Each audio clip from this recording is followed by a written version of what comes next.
అండి. Once again welcome back to Tejas channel. ఇవాల్టి క్లాస్లో మనము ఏపీ బీఎడ్ మ్యాథమెటిక్స్ మెథడాలజీకి సంబంధించినటువంటి ఫస్ట్ చాప్టర్ గణిత శాస్త్ర అర్థము, స్వభావము, పరిధి మరియు గణిత శాస్త్ర చరిత్రకు సంబంధించినటువంటి అంశాలు, కొన్ని ప్రాక్టీస్ బిట్స్ బ్రీఫ్గా తెలుసుకుందామండి. ఇవన్నీ కూడా 2023 లేటెస్ట్ ఎడిషన్ని బేస్ చేసుకొని తయారు చేయబడినవి. ఫస్ట్ పార్ట్ అండి, గణితం లేదా మ్యాథమెటిక్స్. ఈ రెండు పదాలు ఎక్కడి నుంచి ఆవిర్భవించాయి, వీటి యొక్క అర్థాలేంటి, సాధారణ పరిభాషలో గణితాన్ని ఏ విధంగా అర్థం చేసుకోవచ్చు, ఇవన్నీ కూడా ఫస్ట్ పార్ట్లో ఉంటాయండి.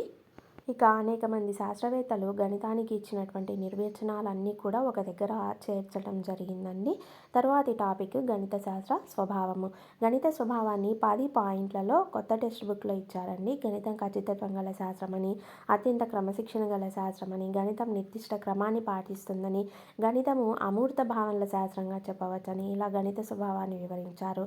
తర్వాత గణిత శాస్త్ర పరిధిని కూడా చక్కగా వివరించారండి.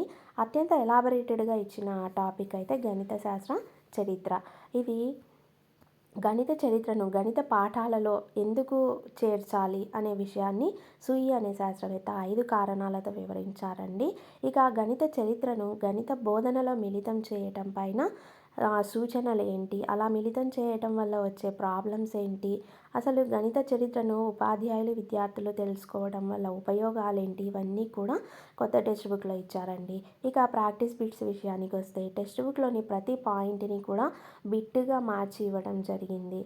ఈ బిట్ అన్నీ కూడా మీరు ముందు ఇచ్చినటువంటి సమ్మరైజ్ పాయింట్స్ని చదివితేనే ఈ ప్రాక్టీస్ బిట్స్ని చేయగలరండి. ఇక ఈ ప్రాక్టీస్ బిట్స్ అండ్ ఈ ఎక్స్ప్లెనేషన్ కూడా మీకు పీడిఎఫ్ రూపంలో డిస్క్రిప్షన్ బాక్స్లో ఉంటుందండి. మీరు ఫ్రీగా డౌన్లోడ్ చేసుకోవచ్చు. ఈ చాప్టర్కి సంబంధించినటువంటి ఏవైనా డౌట్స్ ఉంటే కమెంట్ బాక్స్లో కమెంట్ చేయండి. అండ్ ఈ వీడియో మీ ప్రిపరేషన్కి హెల్ప్ అయినట్లయితే please like, share and subscribe Tejas channel. Thank you for watching.